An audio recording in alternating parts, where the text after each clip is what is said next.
आज मी घरामध्ये एकटीच होते. म्हटलं जेवायला काय बनवायचं? मग समोर दिसली अंडी, तर आज मी तुम्हाला माझी सोपी अंड्याची रेसिपी दाखवणार आहे. म्हणजे झटपट होणारं माझं अंड्याचं कालवण. तेलामध्ये लसूण टाकलं, त्याच्यामध्ये हळद, मसाला आणि वाटण टाकलेलं आहे. सुक्या खोबऱ्याचं मस्त भाजून घेतलं. मिक्स करायचं. आपल्याला जेवढं पाणी हवं आहे तेवढं टाकायचं रशासाठी. त्याच्यामध्ये मीठ टाकायचं आणि एक सिक्रेट इन्ग्रेडियंट म्हणजे आपला चिकन मसाला त्याच्यामध्ये टाकायचा आहे.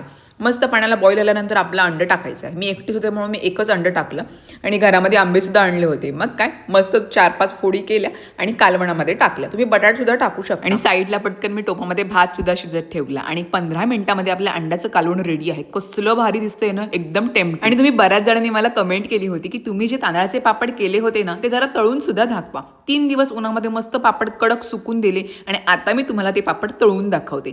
हे आहेत तांदळाचे पापड जे मी घरी बनवले होते. बघू शकता कसले उमलतायत ते आणि साईज बघू शकता केवढा मोठा पापड होता. पापडांची रेसिपी चॅनलवर अपलोड केलेली आहे, जाऊन नक्की बघा. आणि माझं जेवण रेडी आहे.